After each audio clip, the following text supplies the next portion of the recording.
El próximo domingo, que estaremos también juntos, esperamos que sea así, coincide exactamente con el día 13 del mes de Aviv, que es exactamente cuando el Señor se juntó con sus discípulos en el aposento alto. Podía aprovechar y hacer examen de lo que voy diciendo, a ver si alguien se entera. ¿Cómo se llama el aposento alto en hebreo? Cataluma. Que por cierto, lo hay en todas las casas, siempre tienen una catáluma. ¿Y qué es una catáluma? Pues una habitación de invitados, que está en la parte alta, por eso se llama aposento alto, porque está arriba, no tiene otra razón. Y pues sabéis que Jesús se juntó con sus discípulos en una catáluma, en un aposento alto, en un lugar destinado para invitados. La familia normalmente vivía en la planta baja y en la parte de arriba siempre tenían, porque no olvidemos que en el Oriente Medio pues la gente es muy hospitalaria. Siempre están pendientes cuando llega alguien de recibirlo correctamente, hombre, también de darle señales para que siga carretera, ¿no? O sea, ya los que hemos estado en Israel ya nos han explicado los beduinos cómo hacen con el café y demás. Si solo te dan una taza, sigue para casa, porque ahí no te quieren. Si te dan ya una segunda, eres bienvenido. O sea, pero bueno, esos son detalles. Lo importante es que en el día 13 del mes de Aviv, bíblicamente hablando, es cuando se estableció y se establece las fechas y los tiempos de parte del Señor. ¿Lo hacemos correctamente los demás? No. Porque hoy voy también a dar un pequeño repaso de los conceptos que considero que tienen que ser importantes y que nos preparan para el primer encuentro bíblico establecido por Dios. Eso significa bíblico, es establecido por Dios, que todos los hijos de Israel, recuerda la semana pasada que hablamos de que nosotros hemos sido injertados en el lugar que no nos correspondía, que les correspondía a los judíos. Y algunas ramas, dice en Romanos capítulo 11, algunas ramas fueron arrancadas y en ese lugar fuimos injertados nosotros, los gentiles. Por tanto, no en cuanto a costumbres y no en cuanto a ceremoniales, pero sí en cuanto a la esencia, sí pertenecemos a Israel. Ahora, Israel está en este momento, vamos a llamar, reprobado, suspendido. No supieron distinguir el tiempo, no supieron qué es lo que estaba pasando. Y por tanto, pensar o pretender que ahora igualarse a Israel es lo correcto, pues es un error que tristemente están cometiendo muchos. ¿Eran cristianos? Esto es una pregunta que hago, no lo sé. Porque también lo hablamos la semana pasada, que los que son guiados por el Espíritu de Dios son los hijos de Dios. Y el Espíritu de Dios no te puede guiar para atrás. No te puede guiar en el sentido contrario de lo que Él está haciendo ahora, sino que nos llevará siempre hacia adelante. De gloria en gloria, de progreso en progreso. Eso es la realidad, es la verdad. Bueno, pero como se está acercando la primera convocatoria, recuerda, 3 veces en el año, 3 veces el Señor atraía y mandaba que sus hijos se presentaran, y además específicamente en Jerusalén y más concretamente en el templo. Jerusalén sigue existiendo, pero el templo ya no. Por tanto, y precisamente la Pascua, lo que nos recuerda, lo que trae a nuestra memoria es un punto intermedio entre la primera Pascua, que no fue la de Egipto, y la última Pascua, que fue Cristo. ¿Dónde fue la primera?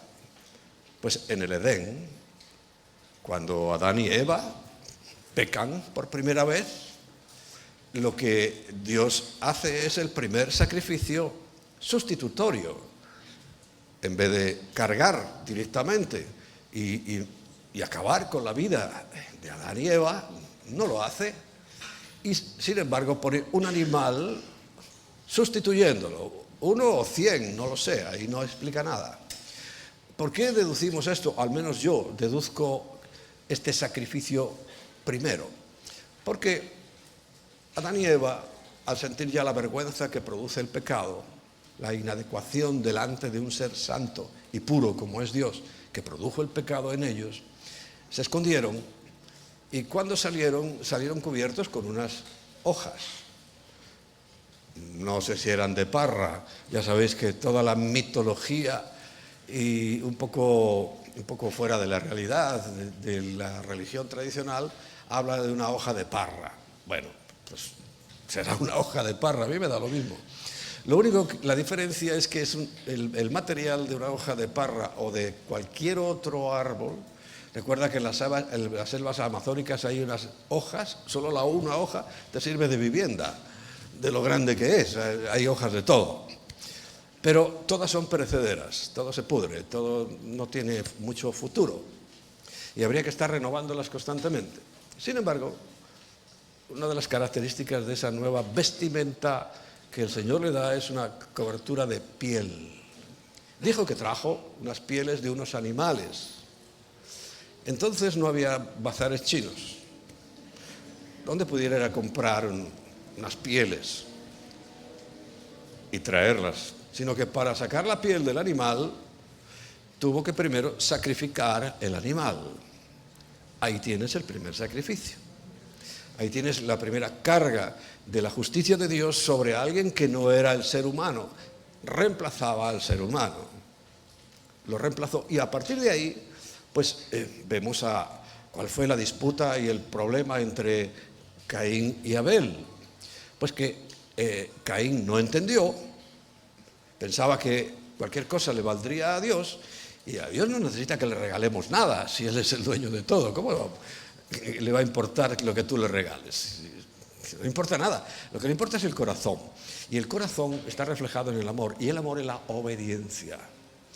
Entonces, como Él había hecho ya el primer sacrificio, ya abrió el camino de que eso es lo que había que hacer, y resulta que Caín se presenta con unas buenas hortalizas. Algunos mal pensados piensan que le trajo las verduras podridas que tenía en el huerto. No, yo no pienso eso siquiera, yo soy más generoso y digo, eran unas verduras excelentes, magníficas, pero eran verduras, y Dios lo que quería era un sacrificio de animal. Entonces Abel sí lo entendió bien, y Abel sí obedecía, y Abel fue alabado por Dios, fue reconocido su actitud, y la de Caín fue totalmente menospreciada por parte de Dios. ¿Por qué? Porque lo que Dios había dicho, y esto lo tenemos que aprender, es la obediencia, la clave. Era un animal, y entonces, claro, Abel trajo sus animales, continuando con la costumbre que ya tenían. En este tiempo había transcurrido años, no sé cuántos años, no tengo ni idea. De eso, como no, la Biblia no pone nada, no me debo preocupar. Pero sí que había un sacrificio constante. Seguramente ya habían empezado a hacer algo que cada vez que metían la pata hasta atrás, o sea, cada vez que pecaban, pues para evitar que Dios, porque ¿de dónde parte esto? De que Dios dijo, y Dios lo que dice lo hace, la paga del pecado es muerte, punto. Entonces, si ellos pecaban tenían que morir, pero Dios en su misericordia estableció desde el primer instante esa sustitución de la vida nuestra. Claro, en arrepentimiento se ofrece un animal y la ira de Dios va sobre ese animal. No te sorprendas ni te tires los pelos de la cabeza, no, porque luego lo hizo con su propio hijo. Lo consideró culpable a él en lugar de nosotros. O sea, esto no tiene más explicación. Cuando llega el Cordero de Dios.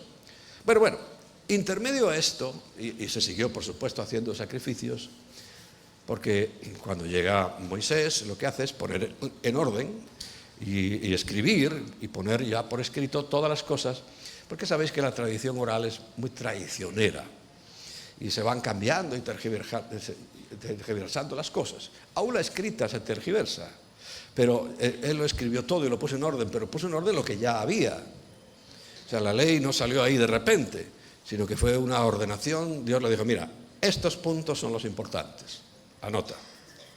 Porque seguramente, como han hecho después, pues creen que es muy importante el lavamiento de manos, creen que es muy importante llevar unas patillas largas, creen que es muy importante llevar un gorro de distinto forma y color, creen que es muy importante, pero eso no es importante. Yo no digo que no lo hagan, de hecho lo hacen, pero que eso no tiene ningún efecto delante de Dios, ¿no? Lo que vale delante de Dios es cuando uno hace lo que Él dice. El cómo se hace está claro y está visto que se ha cambiado, que se ha pervertido, como todo lo que tocamos los hombres, ¿verdad? Enseguida lo estropeamos. Enseguida o al cabo de un tiempo lo estropeamos, pero lo estropeamos finalmente. Bueno, en el paso intermedio nos encontramos la Pascua. ¿Entre quién? Entre el Edén y Cristo está la Pascua. Porque ahí repitió el Señor algo muy importante, muy trascendental, que ya sí que marcó una pauta muy bien ordenada, muy concreta, de cómo se reemplazaba la muerte del hombre, del ser humano, por la de un animal. Repito, se venía haciendo, pero ahí coincidiendo además con un evento muy clave y muy importante. Israel ha estado varias veces en esclavitud. Unas veces se lo llevaron, como Nabucodonosor, se los llevó a la fuerza y estuvieron 70 años en Babilonia. Pero en este caso no fue la fuerza, fue voluntariamente. Ellos se fueron allí porque estaba José. Bueno, conocéis toda la historia, no lo voy a repetir ahora. Porque estaba José, había llegado al punto de ser el hombre más importante del reino, después del faraón, evidentemente, y el administrador de todo lo que allí pasaba. Y como había hambruna en la tierra, y allí, por el consejo de José, que había recibido del Señor, resulta que no solamente no faltaba, sino que abundaba. Porque tuvieron sabiduría durante 7 años, estar almacenando y almacenando y almacenando. ¿Veis la sabiduría cuando Dios hace las cosas? Por ejemplo, estos días están preocupados, hay una preocupación, ¿verdad?, en el mundo. Nos mandaron a hacer un kit de supervivencia. ¿Cuántos años hace que nosotros tenemos kit de supervivencia? Si estábamos, en el primer local no, pero en el segundo ya empezamos a hacer kit de supervivencia. ¿Por qué? Porque es lógico. Un José, un buen administrador, tiene que hacer. Un buen administrador no es el que gasta y derrocha a lo que da, sino alguien que es capaz de prever, de mirar, de calcular. Entonces, ¿cómo hemos hecho nosotros? ¿Cómo he hecho yo? Porque es idea mía. Hacer una provisión, y tenemos hasta una provisión física. El otro día le enseñé a los pastores lo que tenemos. Hay una nave, ¿quieres ponerlo? Hay una nave grande y está toda llena de comida. Llena. ¿Por qué? Si vienen mal dadas, ya sabéis mi cuadro de administración cuál es, ¿no? Un cuadro porque es cuadrado. Y además cortado vertical y horizontalmente. De tal manera que ese cuadrado se nos convierte en 4 cuadrados. ¿Y cuál es la lógica? Las cosas, como ahora que están diciendo lo de que puede pasar algo, puede que sucedan o puede que no. En un cuadrante ponemos si sucede, en otro no sucede. En los cuadrantes de abajo ponemos estoy preparado o no lo estoy. Claro, ese es un cuadro lógico, la lógica administrativa, que es muy práctico. Vamos a ver, ahora están diciendo, hay que preparar un kit de supervivencia. Vale, puede que ocurra y puede que no. Si ocurre, bueno, vamos a empezar por lo... Si no ocurre, pues no pasa nada. Pero si ocurre, en la casilla de abajo tenemos, estás preparado. En la otra casilla no estás preparado. Entonces, el peor escenario es que ocurra y no estés preparado. ¿Y el mejor cuál es? Que no ocurra y estés preparado. No que ocurra, porque yo no quiero ningún problema. Aunque esté muy preparado, lo mejor es no tener ningún problema. Pero esos son los escenarios posibles. Entonces, yo hace mucho tiempo que... yo tengo quizá una mente también un poco cuadrada, ya me conocéis, ¿no? Porque yo soy administrador.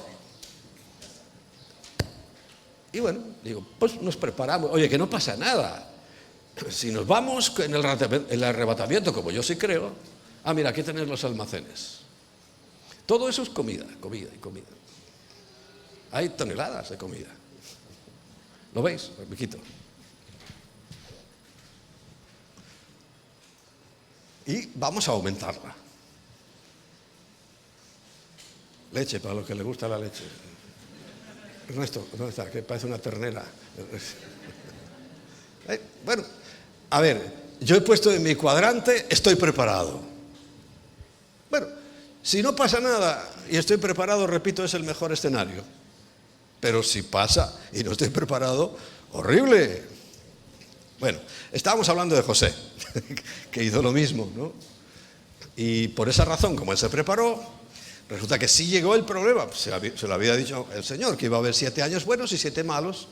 ¿Qué ocurrió? Pues todos tenían que acudir y correr hacia Egipto para tener alimento. Y entre ellos Israel, el padre de José, sus hermanos, todos se fueron para allá, voluntariamente. Pero eso no significó que no quedaran en esclavitud en cuanto pasó un tiempo y ya la gente decía, José, José, ¿qué José? ¿Quién es José? Y los esclavizaron. Vieron, dice, además esta gente que hace ahí en la mejor tierra, si no son de aquí, ¿por qué están ahí en los mejores campos? A ver, está fuera con ellos y a trabajar como esclavos. Esa fue la realidad de Egipto. Y además, si la primera fue 70, esta fueron 430 años. Mucho tiempo. Bueno, al final de ese tiempo es cuando el Señor vuelve a hacer un ejercicio ya muy concreto de la Pascua. ¿Qué es la Pascua? Es importante que lo sepas porque oirás, y hemos oído, yo por lo menos toda la vida, que hay muchas Pascuas. Que si la Pascua militar. Hombre, podríamos considerar que sí, porque como la Pascua es Pesaj, es pasar de largo, claro, en un desfile militar pasan de largo. Tú estás ahí en la tribuna y el ejército pasa. Pero no se está refiriendo a eso, ¿no? Hay Pascua de no sé qué, Pascua de no sé cuánto. Hay Pascua que hacen con unos huevos de Pascua. Hay un conejo de Pascua. O sea, todas esas cosas son como muy poco patrañas. Pero es que lo importante es que son cosas de Satanás. Es diabólico, absolutamente. La única Pascua, y lo único que es importante que pase de largo, no son los legionarios con su cabra, sino la muerte. Y eso es lo que significa el mensaje básicamente del Pesaj, que pase por delante de tus narices la muerte sin tocarte. Porque ya sabéis la historia de Egipto, como todos los primogénitos, como última plaga, o la última cosa que Dios le dijo que iba a hacer, todos los primogénitos de Egipto, hasta de los animales, murieron, menos los que habían puesto la sangre de un cordero en el dintel de su puerta, o sea, en los 2 postes y en la parte de arriba. El ángel de la muerte pasó de largo donde veía la sangre de un cordero cualquiera. Imagínate ahora, la muerte pasa de largo de nosotros, porque ahora no tenemos un cordero cualquiera, tenemos la sangre del Cordero de Dios, de Jesucristo, ya aplicada, es como untada, como pintados de esa sangre. Pues por supuesto que la muerte no tiene nada que ver con nosotros. No quiere decir que no nos muramos, pero no estoy hablando de eso. Estoy hablando de una muerte condenatoria, una muerte a consecuencia del pecado, porque la paga del pecado es muerte. Entonces la única forma es que alguien sustituya. Y eso es ese intermedio de la historia de la Pascua, que es interesante. Y además lo más interesante, creo yo, es que es una convocatoria, santa convocatoria que Dios hace. Para muchos, le preguntas a cualquiera, hablo de cristianos, y dirán, no, eso es de los judíos. ¿Qué judíos? ¿Qué judíos? Si en la Biblia dice que estas son las fiestas solemnes de Yahweh. ¿Qué judíos? Ahí no dice que sean de los judíos. No dice, bueno, estas son las fiestas de los judíos. Ahí no pone eso. Pone que son del Señor, de nuestro Señor también. Ahora ya no hay templo, recuerda. No vamos a ir al templo. No tenemos necesidad tampoco de ir al templo. Porque ya os lo dije la semana pasada. Pablo, el perfecto rabino que nos tocó, podía habernos tocado a otro, pero nos tocó de todo Israel, el mejor rabino que había fue el que el Señor convirtió para que nos enseñara la Biblia, Pablo. Y él lo entiende perfectamente. Entonces, él cuando analiza todo esto, nos escribe, porque nuestra Pascua ya fue sacrificada. O sea, nosotros no tenemos que estar matando animales, ni haciendo nada, ni comiendo huevos cocidos, ni hierbas amargas. Esto me lo dijo, lo hacíamos, lo hicimos durante mucho tiempo, pero hace unos años el Señor me lo dijo concretamente, o sea, yo lo sentí en mi corazón. Y recuerda, era cuando la pandemia, entonces íbamos a hacer la Pascua. Y yo pues anuncié, bueno, hoy vamos a hacer la Pascua, que esto significa que no vamos a hacer nada. Entonces, imagino cómo era yo en la cámara y los que estabais ahí, los que diréis, ¿cómo que nada? Nada, si es que ya no hay nada que hacer, ya eso es del pasado. Ahora, ¿por qué se llenó de elementos? Lo del huevo cocido no está en la Biblia. Lo de 2 tipos de hierbas no está en la Biblia, solo hierbas amargas. Lo de el pan ácimo, sí, el pan sin levadura, sí está en la Biblia. Lo de comer un cordero, sí está en la Biblia. Lo de poner solamente un hueso de cordero, no está en la Biblia. Claro, me encontré ahí haciendo balance que lo que se hace en esa cena no tiene nada que ver con la realidad. Dije, pues no hay que hacer nada realmente, además porque esa circunstancia de que eso ya pasó. Porque ¿cuál es la diferencia? El sacrificio se ofrecía en cualquier lugar, pero cuando llega Moisés, llega la ley, ya no es en cualquier lugar. Dice, ahora traeréis al lugar que yo os dijere. ¿Y dónde es ese lugar? En Israel, en el templo, pero tampoco existe. Bueno, vamos bien, os vais enterando. Muy, ese silencio dice que no. Bueno, pero yo lo repito, a base de repetir se puede uno quedar con alguna cosita. La primera consideración, y esto pues siempre lo establezco, porque claro, para entender qué es lo que está pasando y por qué está pasando, y por qué estamos hablando ahora de Pascua, tenemos que entender varias cosas. Una, muy importante, que es un día. Si vamos a Génesis, ahí el de la pantalla, no vamos a salir de Génesis en un rato. Génesis, en el capítulo 1 dice el versículo 5. Y llamó Dios a la luz día y a las tinieblas llamó noche. Y fue la tarde y la mañana un día. Eso es un día. 24 horas es un día. No te estoy descubriendo la pólvora, ¿de verdad? Pero es que algunos creen que esto es imposible. Como que Dios no puede hacer esto en un día.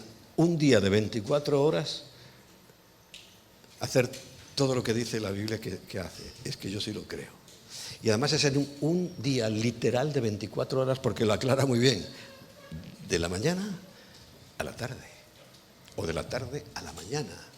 No hay duda. Y además lo aclara. Es el único versículo que cuando habla de la creación que lo señala como un día.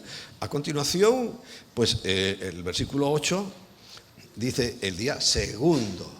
después del primero, que era un día. O sea, métete en la cabeza que cuando la Biblia habla de un día, es un día de 24 horas, específicamente sobre la creación.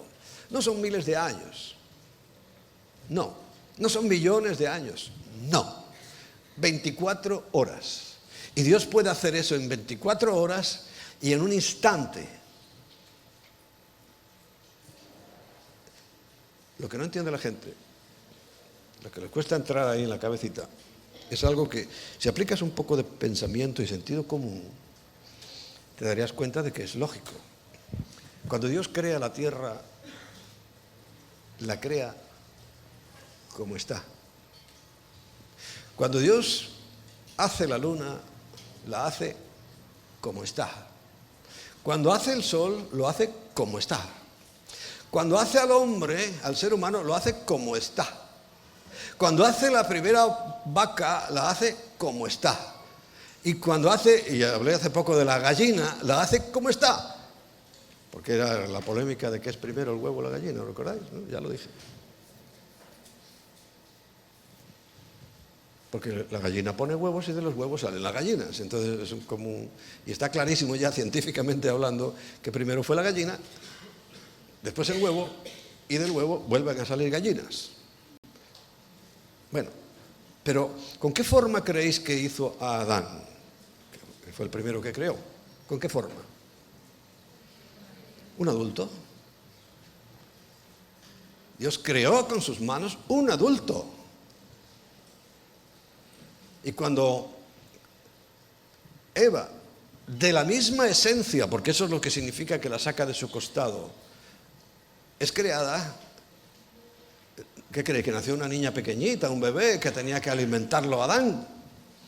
Fue una mujer adulta. Adulta. Los dos eran adultos. Y todo lo que Dios creó fue ya en su forma final. Esto es lo que yo te quiero decir. La tierra también está creada en su forma final. Todo lo que vemos, las estrellas, los planetas, todo está creado en su forma final. No progresiva, sino que ya sabéis qué es lo que está ocurriendo. Va regresivo, se va deteriorando. Porque nada puede salir de la mano de Dios imperfecto. Todo lo que Dios creó es perfecto. Y el tiempo y el mal uso lo va destruyendo y lo va deteriorando. ¿Entiendes ese concepto? Es un concepto contrario a esa falsa ciencia. La falsa ciencia que te dice que todo va en aumento. Pero no es cierto. Vamos para atrás. Vivimos en una sociedad que es un gigante tecnológico, pero nunca ha estado tan mal el ser humano. Nunca, nunca. Estamos en una disminución, en una enanez moral increíble. Quiere decir que ciencia y ser humano van ahí mal. Aquí mismo en Génesis verás que, y ya te lo explicaré algún día, ya lo he explicado, pero recuperaré la explicación de qué es lo que destruyó Dios en el diluvio. ¿Qué es lo que destruyó Dios en el diluvio? Te hago una pregunta. ¿Había tecnología antes del diluvio? Sí. Apenas estamos llegando a la tecnología que había antes del diluvio. ¿Pero quién sabe algo de antes del diluvio? Nadie. Eso es un paréntesis, algo que nadie sabe. ¿Y sabe lo que había antes del diluvio? Esos famosos dinosaurios, animales grandes. No son prehistóricos, no. Son de esa época. Y todos murieron. Todos. Y los seres humanos, por una manipulación genética, ya no eran seres humanos. Y le llamaban gigantes. Y fíjate que en todas las culturas, te vas a la India, te vas a Egipto, te vas a Grecia, y en todas ellas siempre hay una simbología de hombre y animal híbridos.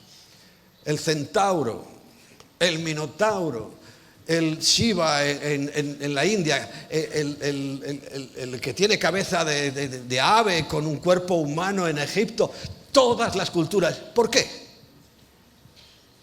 Porque sí quedó un recuerdo de lo que había antes del diluvio, pero concretamente sabemos muy poco, o mucho, porque lo que se está descubriendo, porque el registro fósil, o sea, lo que va encontrando, habla de eso. Lo que pasa es que no se lo creen, porque creen que los hombres eran cavernícolas, que andaban metidos en una cueva y que un día de casualidad descubrieron el fuego.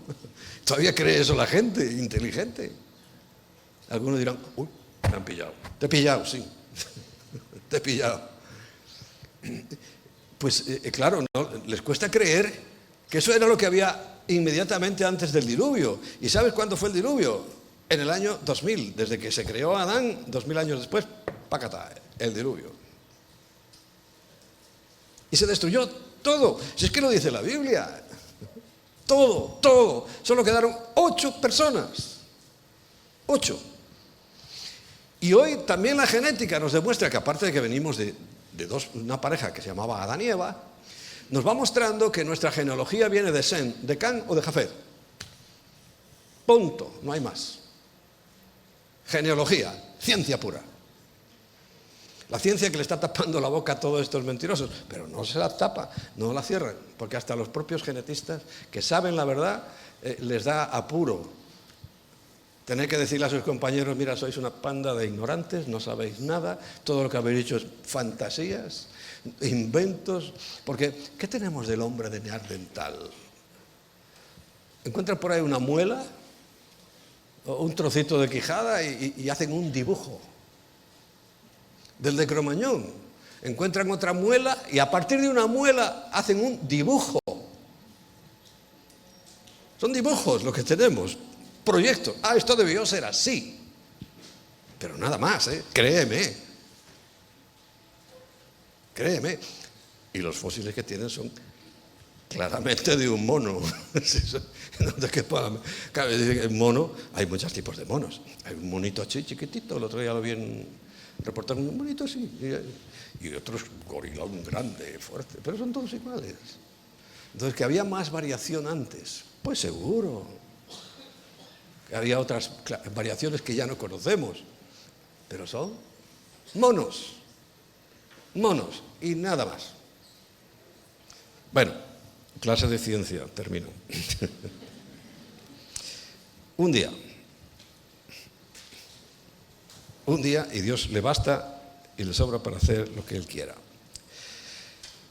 En el capítulo 1, sin salir del capítulo 1, el versículo 14 dice: dijo luego Dios, haya lumbreras en la expansión de los cielos para separar el día de la noche.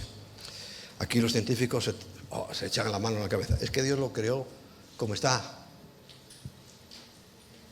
¿Sabes? Una de las cosas que los científicos no pueden explicar es por qué no se chocan unos planetas con otros. Que no puede ser una cosa aleatoria o casual como piensan, ¿no? Y muchos científicos se han convertido porque han dicho, es que no puede ser esto si no tiene alguien que lo ordene, que lo establezca, que lo controle. Esto ya estaría todo, habían chocado ya todos los planetas, todas las estrellas, todo contra todo.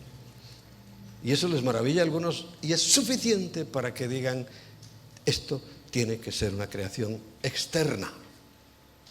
No es el propio universo que implosiona y hace ahí todas las cosas. No, son bobadas. Cuentos de viejas, de niños, de universitarios, perdón. Las viejas no se lo creen. Las viejas creen lo que dice la Biblia, aunque muy imperfecto y muy así, pero son más proclives a creer lo que dice la Biblia que creer esos cuentos que se inventan los científicos con tal de dejar a un lado a Dios. Haya lumbreras en la expansión de los cielos para separar el día de la noche y sirvan de señales para las estaciones, los días y los años. O sea, todo lo que Dios creó, dice, observando todo lo que hay en el cosmos, te servirán para determinar lo que es un día, cuando llegan las estaciones, por ejemplo, estamos empezando nuestra primavera, y cuando llegan el año siguiente. O sea, hemos sido capaces de saber cuánto tarda en dar una vuelta la Tierra, porque una vuelta entera, ¿qué es? Un año. Bueno, una vuelta es un día. Vuelta sobre vuelta. Sabéis que esto gira la Tierra sobre sí misma, pero al mismo tiempo va girando sobre sí misma y girando sobre el Sol. Eso tarda 360 días. Tardaba. Ahora son 365. Pero antiguamente, porque además Dios lo diseñó perfecto, y recordáis en la escuela que la Tierra, que es una esfera, no es redondita, pero es una esfera, y está dividido o es divisible entre 360 porciones. Cada una de esas porciones era un día. Y eso es innegable, ¿no? 360. Ya ahora os explico, porque la misma Biblia lo explica, porque hay 365. Pero bueno, determinamos que esto es lo que dice la Biblia para los días, para las estaciones y para saber en qué año estamos. Y sean por lumbreras en la expansión. Y 16. E hizo Dios dos grandes lumbreras. Las hizo nuevas. Las hizo, y tú tienes que creer la Biblia, las hizo en ese momento, en ese día. El día cuarto. 24 horas, 4 días. ¿Cuántos son en horas 4 días? ¿Cuánto? 96. En ese tiempo hizo esto. Y las hizo en ese momento.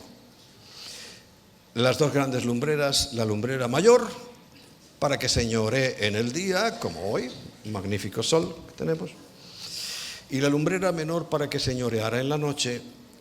Hizo también las estrellas. Las hizo en ese momento. Si tú creyeras en el Dios como es, no te extrañaría. Porque el universo que a nosotros nos parece tan descomunal, para Dios es... ¿Recuerdas que Dios dice, ni los cielos de los cielos me pueden contener? No quepo. Dios es mucho más grande que el universo. Mucho más grande. A mí lo que me maravilla es que a la vez puede hacerse tan pequeño que está en nuestras vidas, que está en nuestro corazón. Eso a mí me maravilla, sinceramente. Que el Dios que no... Dice, la tierra podía ser un banquito donde pongo los pies, el estrado de mis pies. A continuación hace la pregunta, dice, a ver, ¿qué templo me vais a hacer vosotros a mí? ¿Cómo vais a hacer un templo suficientemente grande para que yo quepa? ¿Qué obsesión con los templos? Ese versículo no lo leen muchos. Pero lo cierto es que Dios es capaz de vivir en mí, en ti y en todos los que de verdad creen su palabra. Porque algunos lo dicen, y yo lo decía en tiempos muy eufóricos, desde la primera, de tapa a tapa. Si tú crees la Biblia de tapa a tapa, tienes que creer que la Biblia es, en primer lugar, literal. Literal. Que no es un libro de fantasías. Claro, los que quieren atacarla dicen, esos son fantasías. Pero vamos a ver quién es el fantasioso. La ciencia precisamente va demostrando quién es el fantasioso. Porque por más esfuerzos que hacen, la ciencia va demostrando que es la Biblia lo que es real. Bien. Y para señorear, versículo 18, en el día y en la noche, y para separar la luz de las tinieblas, y vio Dios que era bueno. Ahí tenemos lo que es un día, lo que es un año. De ahí lo deducimos. Ahora, ¿sabéis por qué se varió? Lo cuento para si alguno nuevo no lo sabe, a causa del diluvio. golpeó con tal fuerza el agua sobre la tierra que la inclinó 5 grados. Comprobable porque ya con los aparatos modernos, los sensores modernos, comprobaron que, por ejemplo, en Fukushima, un 0,0 no sé cuánto del eje de la Tierra se movió. Y cada vez que hay un terremoto hay un pequeño giro del eje sobre el cual se supone que la Tierra gira. Y esto es comprobable. Vete a Internet y comprobarás que los grandes terremotos siempre giran, mueven el eje de la Tierra. Una teoría que el polo se está desplazando, es que se va moviendo. Entonces, si antes tardaba 360 días en dar una vuelta completa, ahora tarda 365. ¿Por qué? Porque se inclinó el ángulo. Ya sabes que la Tierra no está recta, su eje no es recto, sino que está inclinado. Tú recuerdas eso, ¿no? De pequeño. Los pequeños lo recordáis de actual, ¿no? Digo yo. Se enseña eso todavía en las escuelas. Porque es que ahora, no sé, cómo enseñan a masturbarse a los niños y a las niñas, a lo mejor están tan ocupados en eso que no enseñan ciencia.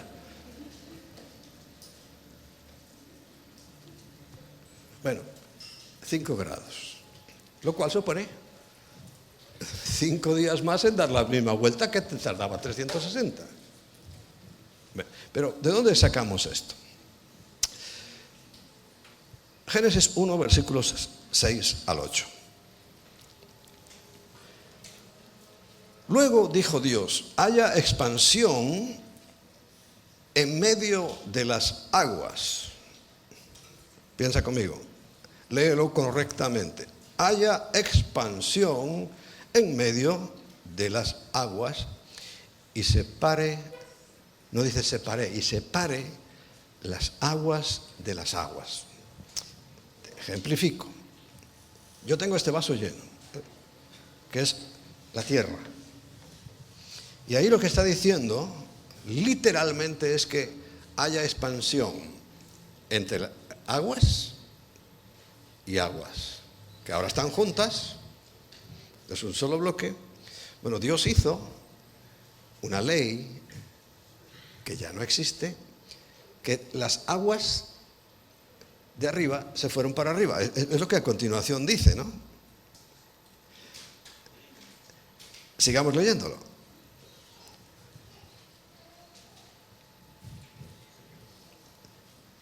E hizo Dios la extensión y separó, ahí sí, las aguas de debajo de las aguas de arriba. Y dirás, claro, las nubes, el agua tiene 3 estados, ¿no? Sólido, líquido y gaseoso. Y dirás, las nubes, no.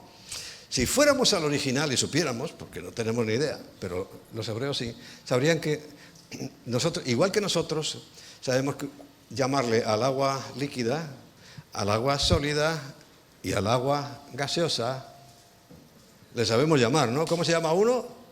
Vapor. O agua pura o hielo. Sabemos distinguirlo. Bueno, ellos también, son muy listos los hebreos. Los judíos, la verdad que son la leche. Han inventado todo lo que nos podemos imaginar. Y sabían distinguir eso. Y es la misma palabra, agua y agua. Y sabía muy bien decir vapor y agua, perfectamente. Pero dice agua y agua. Sigamos. Y las aguas que estaban sobre la expansión. Y fue así. Y llamó Dios a la expansión, o sea, al trozo que quedó, después de que esto era todo, no solo la tierra, ¿no?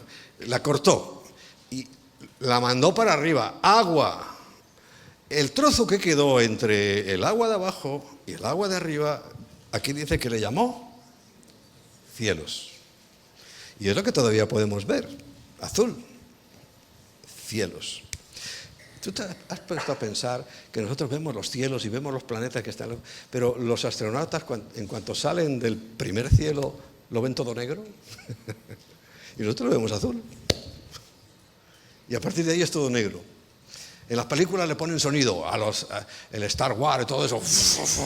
¿Y tú sabes que no hay sonido? Porque no hay aire y no puede haber transmisión de sonido. O sea que las naves irían, nadie oiría nada. Pero en las películas le ponen unos sonidos más bonitos. Esos sonidos de Star Wars. ¿Habéis visto esas películas? No me digáis que no. O sea, a mí me gusta. ¿Sabes lo que voy al cine? Es a pasármelo bien. Para ver tragedias ya veo bastantes y conozco las vuestras. Yo voy a ver tonterías, fantasía como esa. Me encantan las películas de Star Wars, porque sé que no existe. Bien. Y ahí tenemos una gran información, que son aguas arriba y aguas abajo. La realidad, en el capítulo 2, vamos a dar un saltito al capítulo 2, la realidad entre los versículos 4 y 6, cuando en el capítulo 2 vuelve a crear en otra faceta lo mismo que el capítulo 1, dice: estos son los orígenes de los cielos y de la tierra cuando fueron creados, no evolucionados. El día que Yahweh, Dios, hizo la tierra y los cielos.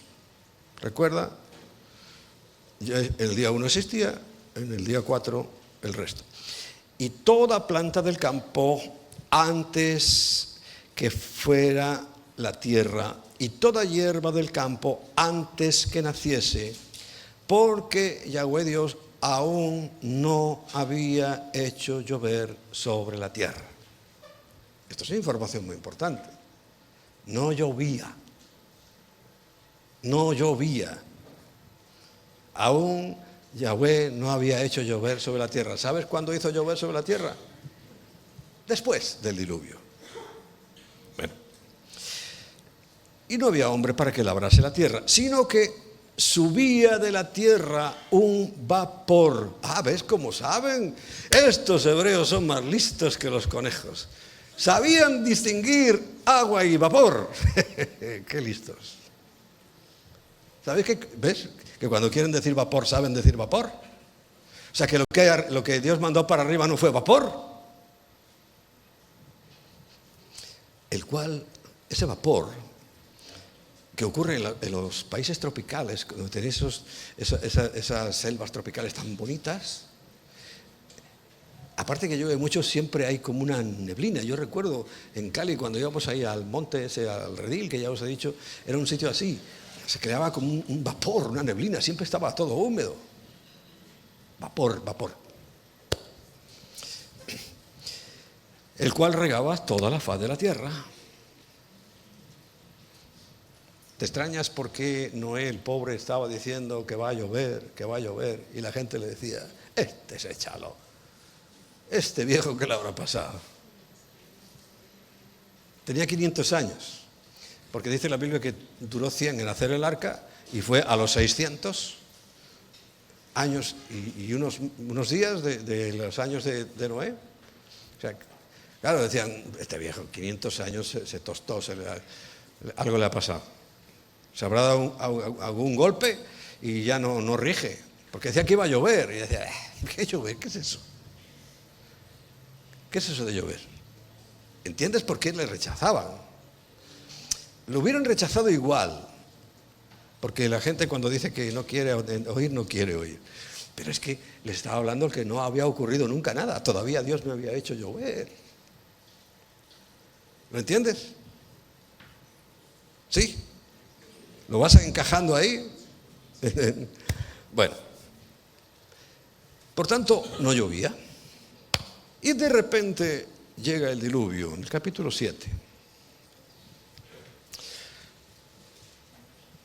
Versículos 11 y 12. En el año 600 de la vida de Noé, en el segundo mes, a los 17 días del mes, aquel día, escúchalo bien, aquel día fueron rotas las cataratas, las fuentes del gran abismo. Del agua pura que estaba arriba, de repente se rompe. y las cataratas de los cielos fueron abiertas. Y hubo, aquí nombra la palabra lluvia, sobre la tierra 40 días y 40 noches. Os he dicho, y vuelvo a repetir, científicamente, con los modelos que hoy tenemos a través de los ordenadores, han calculado, porque también hay científicos cristianos, ¿sabíais? También hay científicos que creen en la Biblia. Y han hecho un modelo. Los que conocéis informática sabéis que ahora no es muy difícil hacer un modelo. Y dice, vamos a hacer que una lluvia de tantos litros por metro cuadrado durante 40 días, sin parar, día y noche, sin parar, podrían llegar a la cumbre más alta que tiene la Tierra y sobrepasarla 4 dedos. 4 dedos, o sea, imposible ahogarse en 4 dedos de agua. Aparte que la Tierra no era así como está. 4 dedos. Nadie se ahoga en 4 dedos de agua. Solo mi tío Tito, que no hacía pie un día se agarró una colchoneta, estábamos en la playa con mis primos y mi tío Tito, y de repente se agarraba la colchoneta y claro, al agarrarse la colchoneta se arrugó y se cayó para atrás. Bueno, se moría. ¡Socorro! ¡Socorro! ¡Socorro! Y dije, tío, levántate, que mira dónde llega el agua. Pero él, en cuanto no hizo pie, ya se ahogaba. Bueno, en 4 dedos no se ahoga nadie.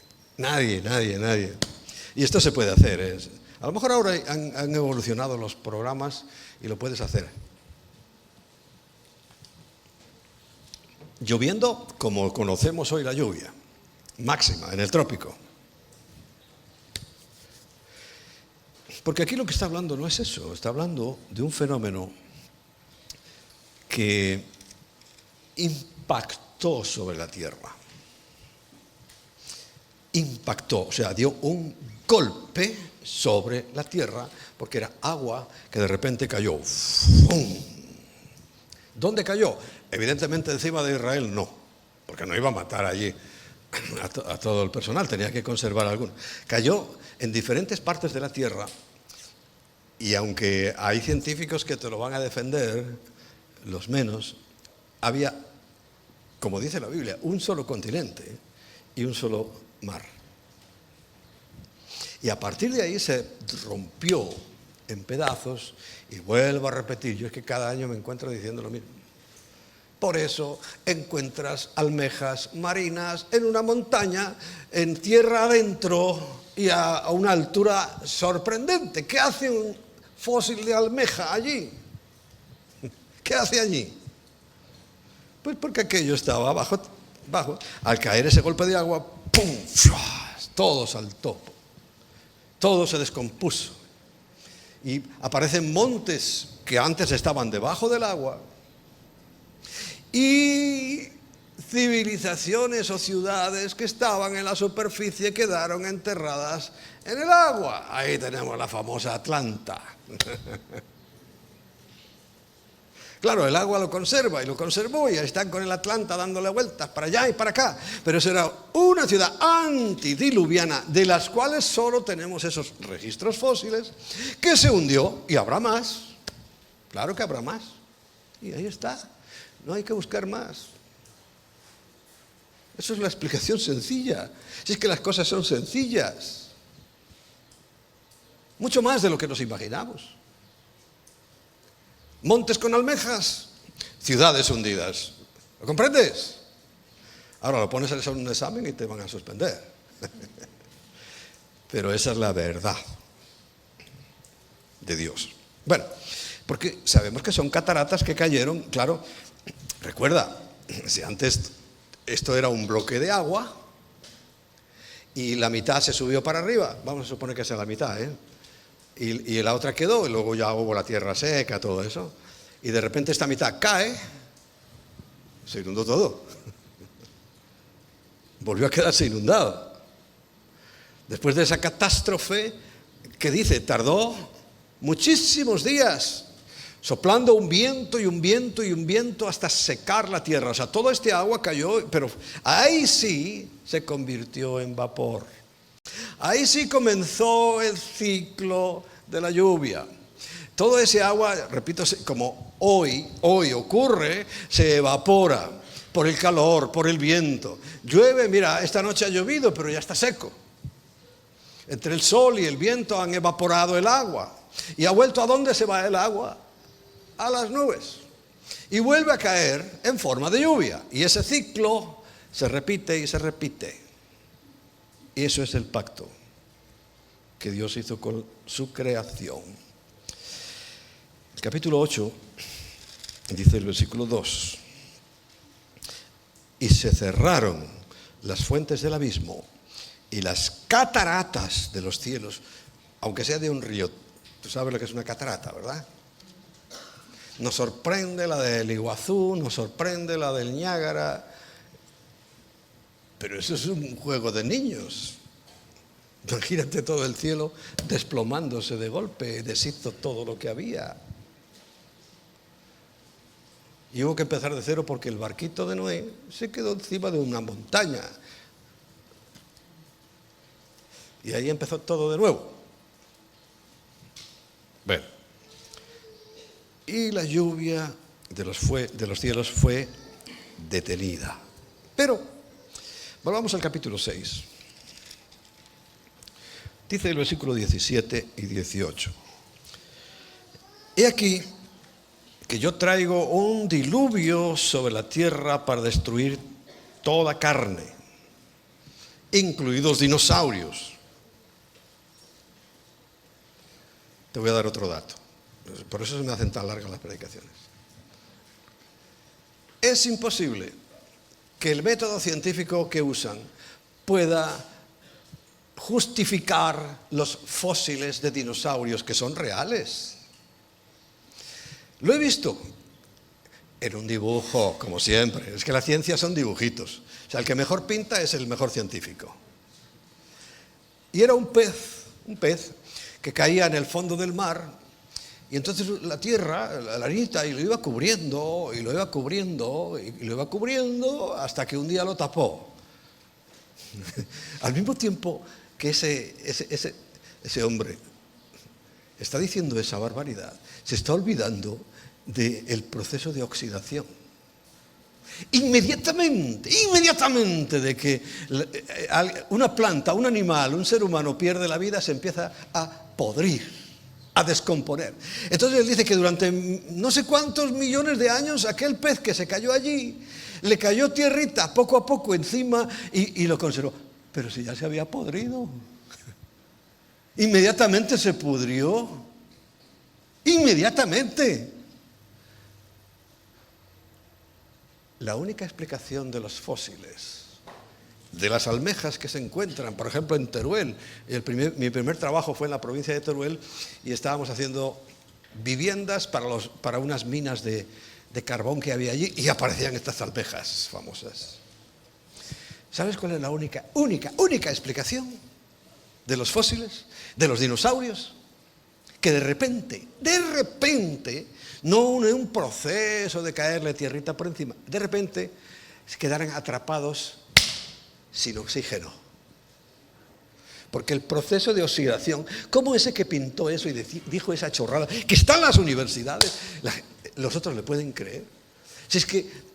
Pero si de repente yo ahora cojo algo y ¡pa! Y lo dejo sin oxígeno, se conserva.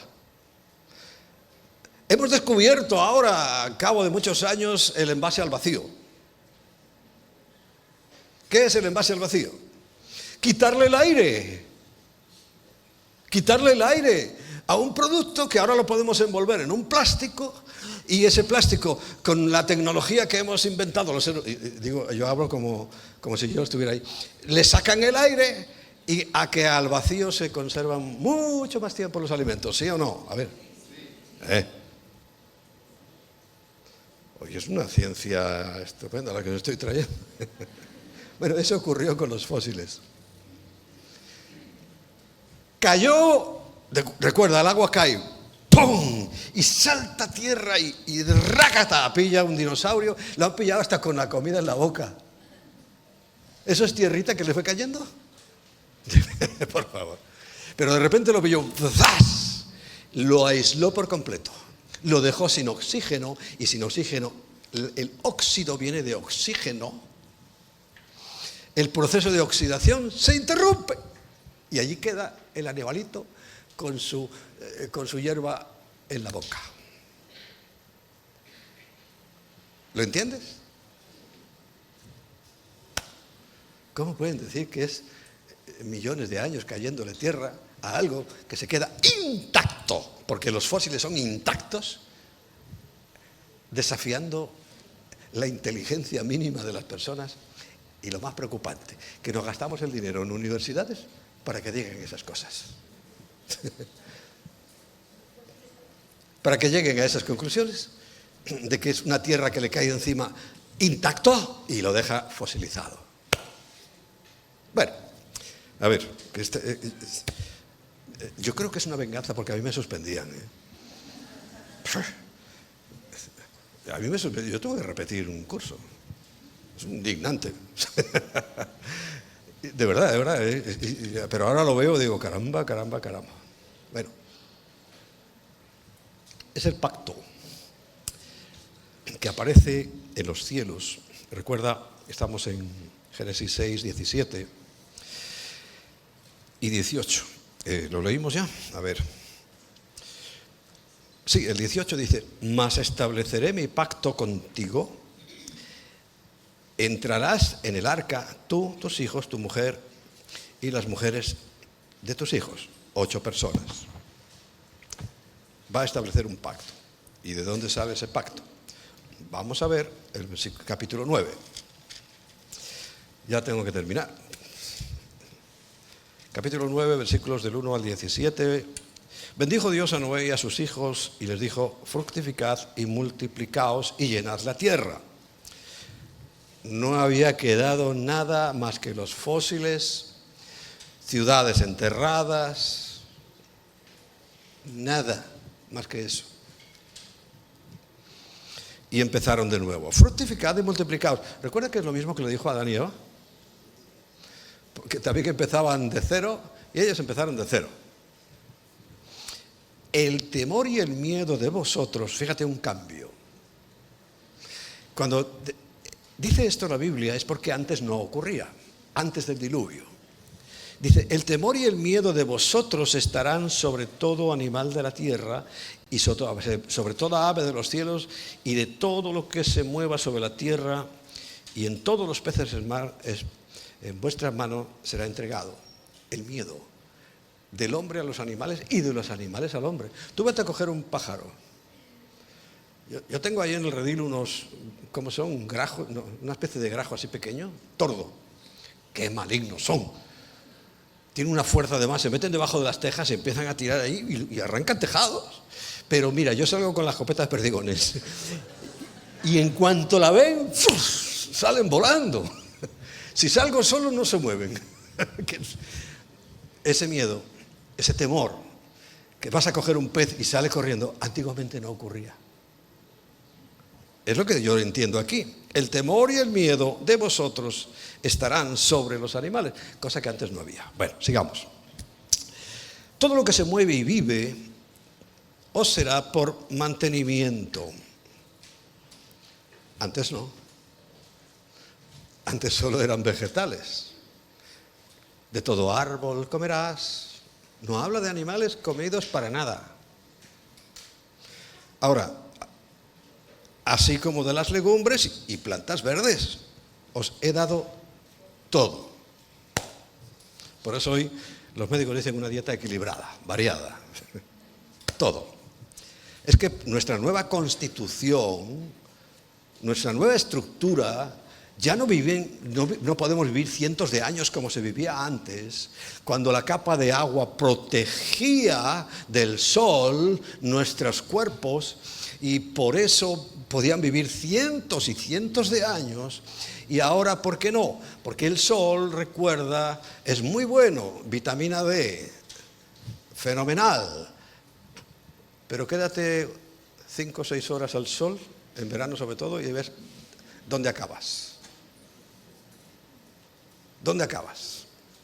Seco como una pasa y muerto. ¿Por qué?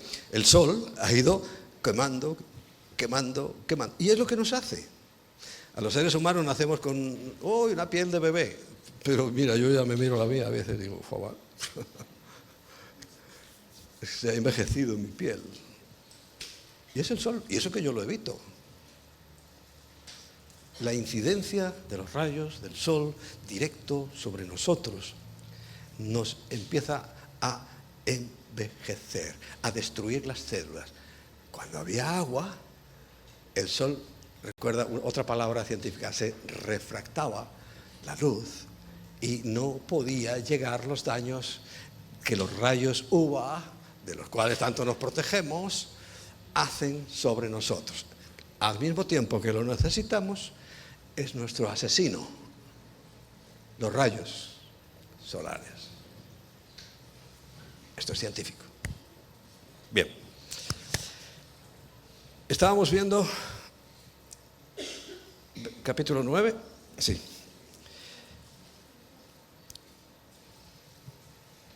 Pero la carne con su vida, que es la sangre, no la comerás. Y os dije esto porque, claro, nuestra dieta cambió porque nuestras circunstancias también cambiaron. Porque ciertamente, no vamos a seguir con el 5. Sí, porque ciertamente demandaré de vos la sangre de vuestras vidas, de mano de todo animal, la demandaré, y de mano de todo hombre, de la mano del varón, su hermano, demandaré la vida del hombre. O sea, no voy a entrar ahí, pero el hombre que mata es correcto que muera, con jueces y con todo lo que tú quieras. El que derrame sangre de hombre, por el hombre su sangre será derramada. Hoy le hablas a los buenistas, socialistas, no se puede matar. Ellos nos están matando a todos, pero no se puede matar directamente a un delincuente. Son los que tienen derechos ahora, ¿sabías eso? ¿Te has dado cuenta? Tú no pintas nada, tú no eres nada, solo tienes que convertirte en un delincuente para ser un personaje. Ahora mismo nuestra política está llena de delincuentes y ahí están. Ahí están. Bueno, mas vosotros fructificad y multiplicaos, procread abundante en la tierra y multiplicaos en ella. Y habló Dios a Noé y a sus hijos con él, diciendo: he aquí yo he establecido mi pacto con vosotros y con vuestros descendientes después de vosotros. ¿Cuál es el pacto? Y versículo 14, y sucederá que cuando haga venir nubes, ahora sí, haga venir nubes, también sabían los hebreos muy bien saber cuándo era una nube y cuándo no. Sobre la tierra se dejará ver entonces mi arco en las nubes. Los listillos científicos salen enseguida: eso ha pasado siempre. Y tienen razón, pero siempre que ha llovido. Pero recuerda que hemos estado viendo en la Biblia que antes no llovía. Entonces nunca podía haber arco iris, porque el arco iris es la refracción del agua del sol a través del agua. Y si no había llovido, ¿cómo iba a haber arco iris? Imposible. Imposible. Y ahora sí, porque cambió todo el panorama. El agua que estaba unida se fue para arriba, volvió a caer violentamente y se volvió a hacer vapor, y ahora cae, y cada vez que cae y llueve, como en estos días, maravillosa primavera. Yo no la recordaba, tan buena primavera, porque esto es la primavera. Algunos se dirán: de verdad, sí, que llueva y que llueva y que llueva. Pues ahora sí. ¿Me he explicado?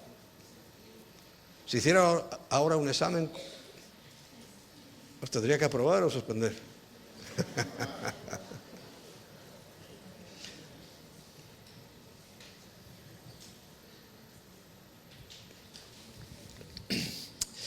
Bueno, como apenas estamos empezando la Pascua, aún me da tiempo a hablar más sobre todo esto.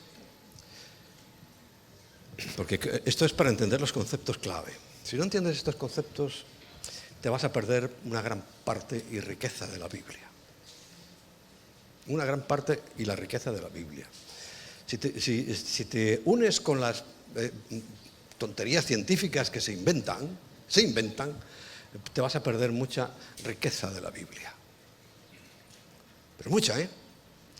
Y por eso considero que esto es importante. No nos hemos salido de la Biblia. Quizá no tengamos un mensaje súper espiritual, o sí. O sí. Porque este primer pacto de catástrofe, recuerda que el Señor, y sigue leyendo el capítulo 9, dijo que no lo iba a hacer nunca más, pero lo que dijo es que no lo iba a hacer con agua. Y el apóstol Pedro nos dice, con agua no, lo que viene ahora es con fuego.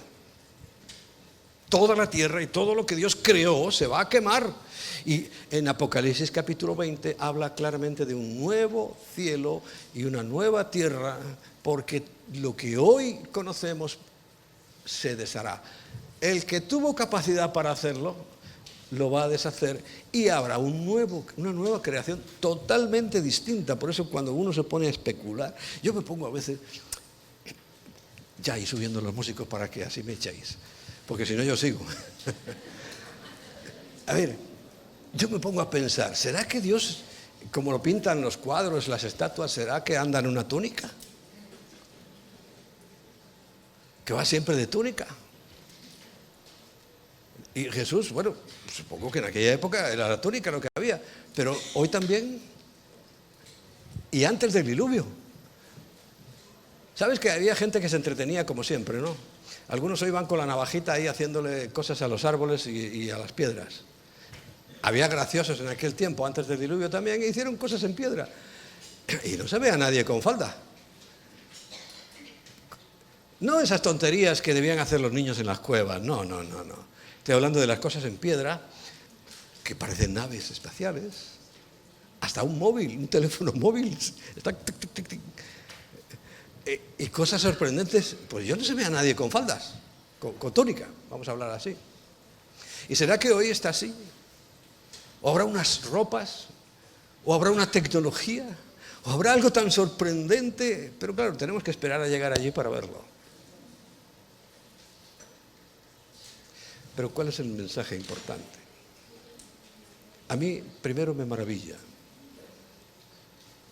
que Dios nunca abandonó su proyecto ser humano. Ese proyecto de Dios que se llama ser humano. A mí me maravilla que para Dios hubiera sido tan fácil coger a aquellas dos personas, las destruyo, las mando a la sepultura y hago otro nuevo.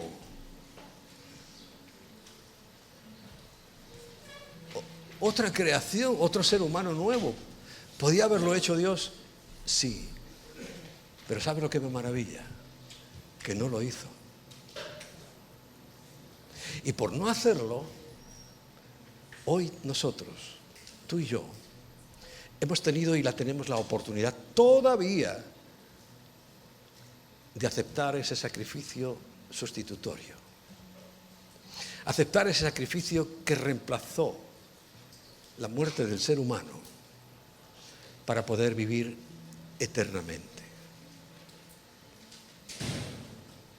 A mí me maravilla eso. Y cuando yo pienso en la eternidad también, no solo pienso en vestiduras o que Ezequiel capítulo 34, me parece que habla de como una especie de nave espacial, ¿no? No solo pienso en eso, ¿sabes? Es que cuando pienso en la eternidad, siempre la identificamos con el tiempo. Vivir para siempre. Pero visto desde este lado, todavía tenemos aquí esta perspectiva de qué aburrido, si yo me aburro algunos días, ¿no? Porque no es una cuestión de tiempo, ¿sabes? Cuando dice la Biblia, te habla de que el Señor nos dio la vida eterna y habla de eternidad, ¿sabes? Que es un concepto. Una dimensión tan imposible de traer a nuestra escasez mental, Pero no habla de que vivamos a vivir mucho tiempo. Eso debe estar muy bien. Y es una realidad, vamos. Pero es que el tiempo ya no va a existir. Cuando habla de eternidad está hablando de una calidad de vida. Fíjate, unas pistas que nos dan. No habrá más llanto ni dolor. Sobre todo para los que somos más mayores sabemos lo que es eso, ¿no? Que empieza a aparecer los dolores. Un día estás tan tranquilo y al día siguiente te aparece por ahí una pierna que no la puedes ni mover, ¿verdad? Está hablando de calidad de vida, es un concepto algo sorprendente. Y a mí me maravilla esas cosas de mi Dios. A mí me maravilla que Él haya hecho todo tan perfecto. Y sabes, lo hizo para nosotros porque nos encomendó el cuidado. Si vuelves a leer Génesis, te darás cuenta que le dijo, todo esto es para ti. Dios diciendo, yo no necesito nada de esto. Todo lo he hecho para ti. Todo lo he creado para que tú lo disfrutes. Todo lo tengo para que sea tu gozo. Qué maravilla, ¿no? Es nuestro Dios. Y aún a pesar de que lo perdimos, todo eso se lo llevó Satanás con sus mentiras, aún nos deja disfrutar. Y aunque esta tierra que estamos viendo no es ni parecida a lo que había antes del diluvio, pues todavía es hermosa. ¿A que sí? Todavía es bonita. Todavía hay rincones de la tierra que maravillan. Qué bueno es nuestro Dios. Qué bueno es nuestro Dios. Te invito a que nos pongamos de pie.